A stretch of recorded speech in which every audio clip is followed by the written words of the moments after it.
Olá, alunos! Eu sou o professor Elimar Oliveira. Hoje vamos falar algumas dicas do ENAD voltado para a termodinâmica. É essencial o conhecimento sobre a termodinâmica, principalmente quando nos referimos ao desenvolvimento dos métodos de produção e processos de fabricação, controle e manutenção, de acordo com as normas pré-estabelecidas previamente. Elementos que são fundamentais à estruturação científica e tecnológica a ser considerada nas práticas, a ética, a segurança, a legislação vigente e impactos ambientais. Em panorama, o ENAD visa acompanhar e verificar quais temas são abordados durante o curso de formação do engenheiro em vias de interesse e dedicação ao perfil do egresso, futuro profissional atuante, do serviço, do bem comum, do bem-estar social, habilidoso em integrar os saberes técnicos, práticos às teorias. É importante que se tenha clareza quanto à constituição de um sistema termodinâmico, suas interações e restrições. Quais são as grandezas intensivas e extensivas que influenciam a dinâmica, direta e indiretamente?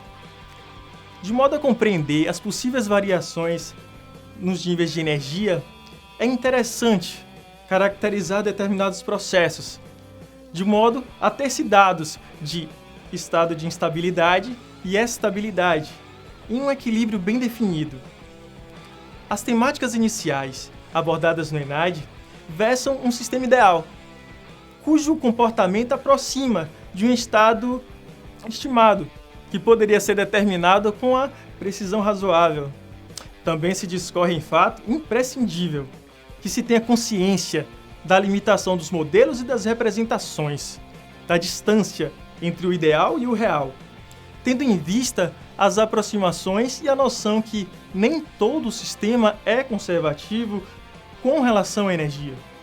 A reiterar a primeira lei da termodinâmica.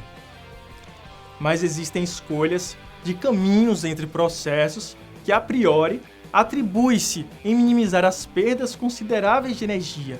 Nesse viés, métodos, práticas ou aprimoramentos são destinados ao melhor aproveitamento dos recursos e, consequentemente, otimização de rendimentos.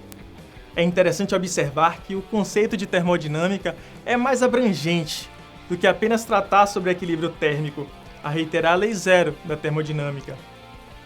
Poderíamos supor uma situação A, em que podemos ser um sistema que está em equilíbrio termodinâmico com outro sistema B, o que não significa necessariamente que ambos possuem a mesma pressão, volume e temperatura fixados, respectivamente, mas sim uma interação, uma conjuntura dentro dos parâmetros que podem variar e que representam um sistema.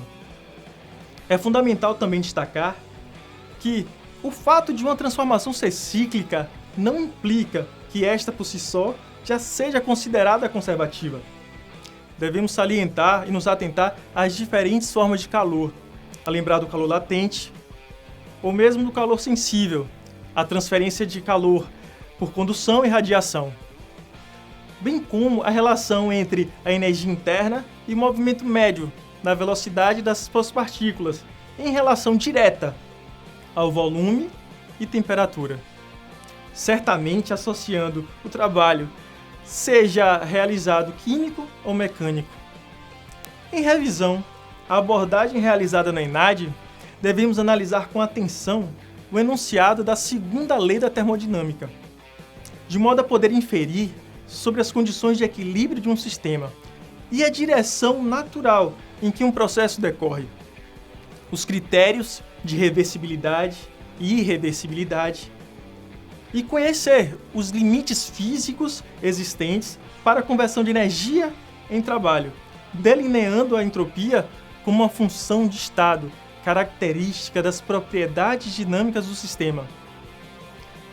Dentre motores, dispositivos de máquinas térmicas, a citar a caldeira, a turbina, vaso de purga, motor de combustão interna de 2 e 4 tempos, redutora de pressão, ciclo de Carnot, ciclo de Rankine, ciclo de Otto, diesel, Brayton, Atkinson, seja com reaquecimento ou ciclo regenerativo, de modo a compreender claramente as especificidades de cada um, bem como a forma de obtenção das constantes e parâmetros termodinâmicos e o cálculo de rendimento, tendo em vista a estrutura do motor e o combustível ou a fonte de calor utilizada, seja aquecedor ou mesmo refrigerador.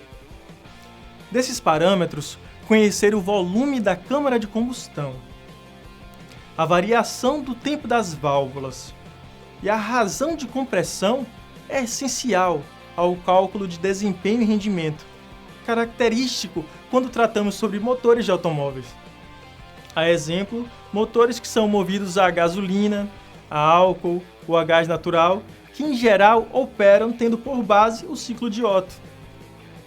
A exemplo, a diferença entre o ciclo de Otto e o ciclo diesel está na fase da introdução do calor.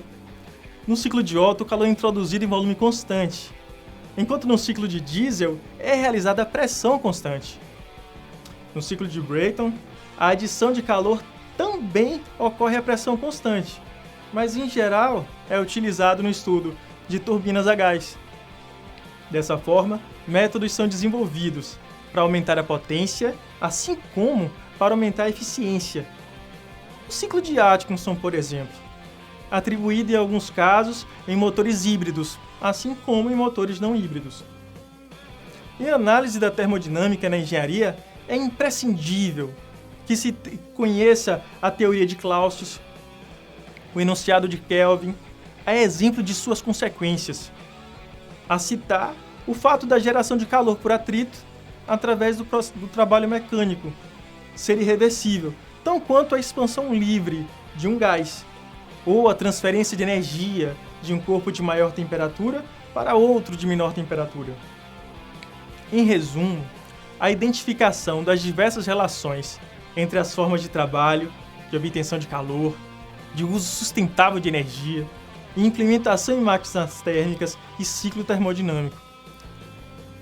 Essas são as dicas que eu espero que venham orientar o seu estudo sobre termodinâmica para a preparação do ENAD.